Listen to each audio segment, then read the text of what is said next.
what happened there. I was working for a couple of men who had 4 nursing homes, 2 in Red Deer and 2 in Calgary. And I was in their little tiny Calgary office, which was in the Mayfair nursing home. And this lady who was sort of the recreation coordinator or something like that, she knew I had been going out with a guy, and that sort of came to an end. And she said, "Why don't you join the hostels?" She didn't know what they did. She thought they just cleaned hostels. So anyway, I went and paid my $10, joined the hostel group. And that was the beginning of the end for outdoor activity that, I was introduced to. They backcountry skied, not like anything is today. And hiked, backpacking became the love of my life. And then that turned into a bigger love, which was called mountain sports or whatever. Anyway, it was pretty casual. And quite a few English people, because of course the English like to hike. Yeah. So it wasn't fancy or anything. The world was a different thing. Now they've got this fancy equipment and everything. We didn't have fancy equipment. We had skis that you could take these straps off. Somewhere or other you adjusted them for ski touring or lift skiing. So nothing like today. It's hard to explain. And we took lots of pictures. I have this in my room where I live. I have this conglomeration of slide pictures. And I look at it and I tell people, this is my life. 50 years, this is my life. All these pictures and that. I started working at the hostel in 1970. And I never went back to Calgary. Right.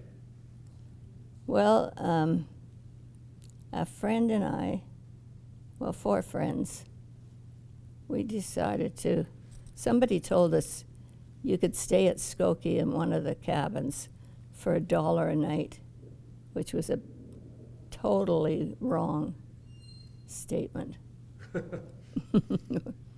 Terribly wrong. Anyway, so we skied in.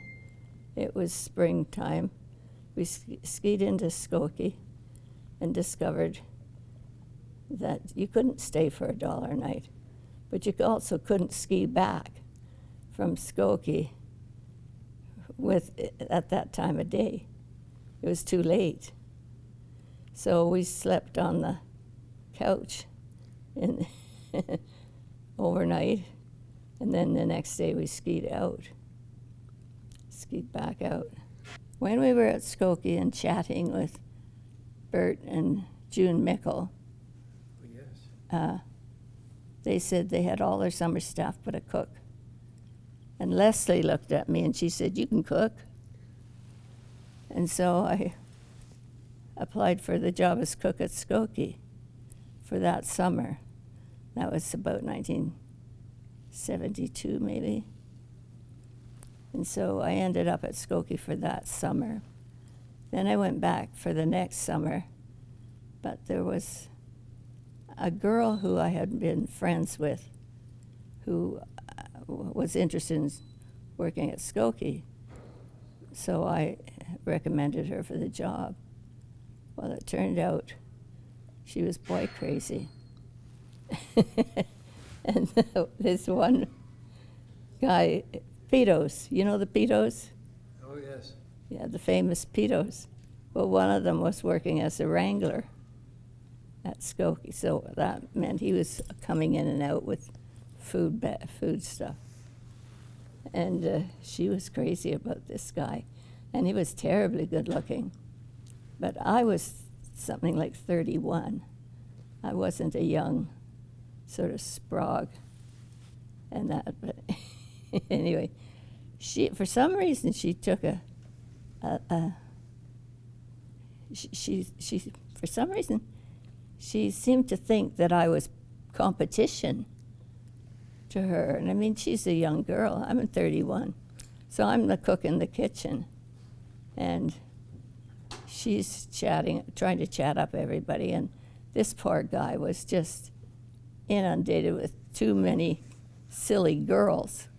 So he used to come into the kitchen and sit down and kind of talk to me, because it was a relief, I guess, to get away from the boy crazy girl. Anyway, I left in the middle of the summer. If I don't like a job, I don't stay in a job. To me, it's a waste of my time. Anyway, so I left, and I went, I was scheduled to go to Ribbon Creek Hostel at the end of the summer. Oops. And so I went to Ribbon Creek. I had no home, you know. There weren't street people, so I couldn't join them. But anyway, I had no home, so I went to Ribbon Creek Hostel and made it my home. Well, anyway, wasn't too serious. I was supposed to take over at Ribbon Creek in the fall. So I took over, and before I did, I'd spent a couple of weeks traveling with a friend from Toronto, and we went up the Icefields Parkway kind of thing. But then when, at the end of the summer, I moved in lock, stock, and barrel, which wasn't very much, to Ribbon Creek Hostel, and took over the operation? Yeah. It's a fancy word for a primitive state of affairs. But anyway, I ended up spending the next 8 or 9 years, something like that, at Ribbon Creek. I was really the love of my life for a while.